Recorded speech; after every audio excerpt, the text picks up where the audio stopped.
What's going on there, everyone? Well, I just put out a video on the fake news and the left-wing media and how they love to throw out just nonsensical, I don't even know what you want to call them. They're not, it's not news. I guess it's just propaganda and nonsensical opinion pieces that are really ridiculous. And they are helping destroy our country fundamentally as people. They're putting two sides of people against each other for no real reason. For no real reason. It's not really helping their ratings. You can see that on the ratings. They're being crushed by everybody. People on YouTube get 10 times the amount of views per video. I'm not one of them, but you know what I'm saying. There are people on YouTube that get 10 times the amount of views per video than the actual news places, because the actual news places are nonsense nowadays. But let's get into this story here from Fox News. Miranda Devine slams Washington Post columnist. If you're a conservative, you're automatically a racist. Yeah, that's what the Washington Post was putting out. If you're a conservative, you're automatically racist. You know, these people obviously have never opened up a history book and seen the history of the Republican Party versus the history of the Democratic Party. Or maybe they have. And this is just their way of trying to reshape history to be more beneficial towards them, because historically they were a fairly evil party. They liked, eugenics. The whole pro-abortion movement was by a racist white lady who is also a believer in eugenics. And they purposely and disproportionately targeted the African American communities. Why? Because she was racist and she didn't want them having children.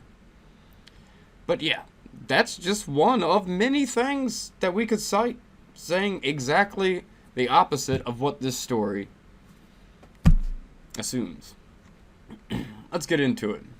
New York Post columnist Miranda Devine Friday blasted a columnist for the Washington Post, Marissa Brostoff, for accusing conservative J.D. Vance of being a closet white supremacist and linking the pro-life movement to white nationalism. If you're a conservative, you're automatically racist, Devine told Fox and Friends. The left is trying to demonize the pro-life movement, and they're also trying to smear the entire conservative movement and, of course, any supporter of Donald Trump. Now, as Trump supporters, we're fully aware of this. We've been going through this for years now. I can't say that it's that it's some unknown problem, or that we even see it as a problem anymore, us conservatives, because it's simply not true. Why sit there and constantly try to defend yourself about a blatant lie? You know, it's kind of pointless. If they're gonna believe a lie, they're gonna believe a lie. But I just this is the world we're living in, man. I know I say that phrase a lot, but yeah, because it's shocking that we live in this type of world now. Brostoff's column, titled "How White Nationalists Align Themselves with the Anti-Abortion Movement," argued pro-life conservatives oppose abortion because they fear it will accelerate the demographic replacement of white people by non-white immigrants, according to Devine. Really? Is it? In reality, let's think about this in reality.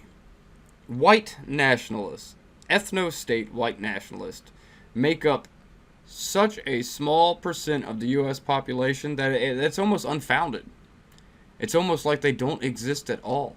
Because, you know, even us regular conservatives will call them out for their nonsensical behavior. They are practically just like the left. And technically, they're very leftist.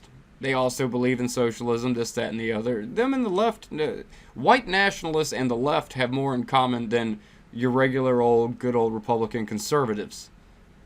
You know? and white nationalists.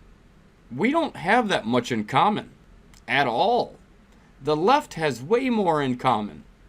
There was recently a piece, I want to say it was from Vice, that stated that is National Socialism that bad?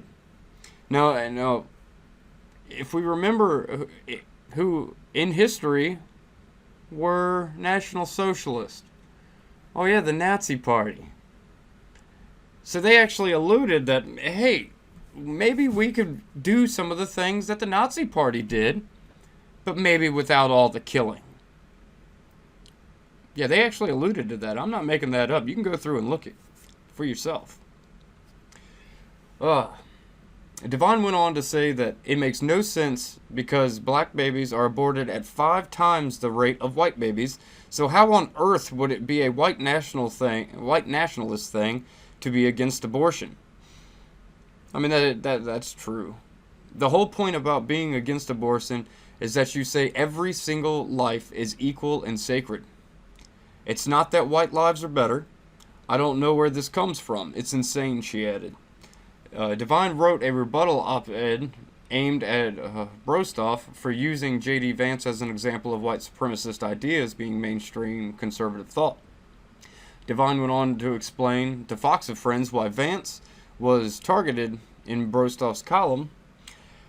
He was immediately suspect to them because he wrote sympathetically about those parts of the country where Donald Trump was popular and where he won the election because he's from there, she said. He called himself a hillbilly, yet he emerged from a very difficult background, went to Yale. Now he's writing about those people that he came from and why Donald Trump is resonating with them. That's all that was. That's all that Washington Post piece was. It was just another way to try to bash the people, the flyover people, as they would call most of us. The flyover state people. The people that, according to a lot on the left, don't even matter anymore because, that electoral college debate. Think about that. These people that they're talking about, those are people that depend on the electoral college because they're in sparsely populated areas, this, that, and the other. They should have their voice too. But now we can see people like AOC saying that even the electoral college is racist, which she's an idiot. So yeah, I don't have to go on about that. But you're just seeing more lies and deceit from the left-wing media.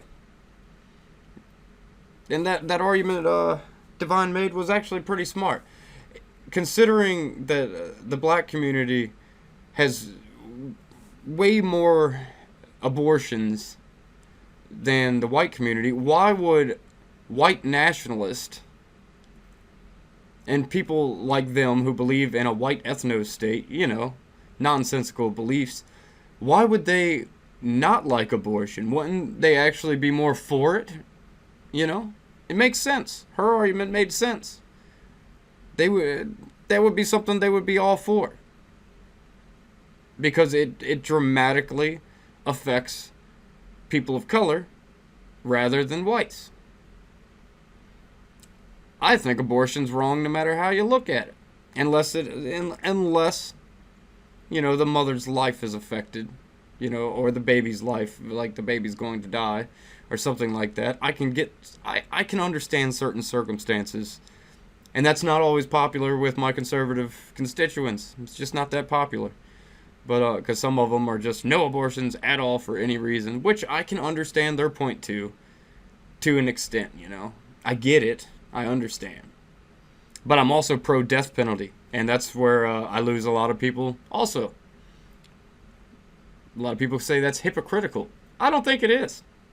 Not at all. But we can get into that on another video if y'all so choose to be inclined to want to get into that debate. We can do that. I don't have a problem with it at all. If YouTube still allows it, maybe one of these days I'll set up a live stream. We can go live and just get on there and just debate some things. That'd be kind of fun. But yeah, I just wanted to highlight this and how the left wing media truly is unhinged. They don't know what the heck they're talking about. They don't believe history. They don't understand history, and they try to just make the Conservative Party and the Republican Party seem like we're some kind of evil force, even though everyone knows we're not. Except for the unhinged that listen to these people and take their words as facts. Don't take anybody's word as fact. Don't take anybody's word as fact unless you can cross-reference it with at least 3 other separate organizations or something. You know? I mean, you got to do your own research nowadays because you're not going to get it from cable news or anything like that. You'll get more news, more accurate news from watching YouTube, which is awesome for people like me and others, but it's sad to think about when you get down to the thought of it. It's like, wow, the only place you can get real news is from real people on the internet, because you can't get it anywhere else. And I'm not saying you should listen to and believe everything we say. Absolutely not. Research what we say. Don't just agree. Research it. Prove us right or wrong. You know, if someone can prove me completely wrong about something, I'm not going to be upset about it. I'm going to say thank you for clarifying that to me. I appreciate that. I was wrong. I have no harm, no foul. I'll admit when I'm wrong. Unlike these people, they actually can't. Look at the apology, the so-called apology from the guy from MSNBC. That wasn't an apology. He didn't apologize that, hey, I lied to all of y'all. This was nonsense, blah, blah, blah. I screwed up big time. No, he didn't do all that. He didn't do all that. Go back and look at his apology and tell me if you really consider that an apology once you look at it again. Because I've watched it a few times just because, like I've stated before, I'm trying to study body language and stuff, so I'm trying to get people a little bit better when they're speaking. And, yeah, he didn't care. He wasn't apologizing to you, the viewer. He was trying to cover his own ass, and everyone knows it. And these left-wing media organizations, they don't care. You know, they do this so much. They propagate fake news so much that everyone's become used to it. And they don't even get a slap on the wrist anymore. They just say, oh, it's okay. Everyone will forget about it in a day or two. Just don't forget about it, people. Remember all these instances, because it'll help you with your judgment when they come out with stories. But as always, I'd love to hear your comments. Comment whether you would like to see some live streams where we can interact and everything through the chat. And yeah, as always, like, share, and subscribe. I will catch you on the flip side.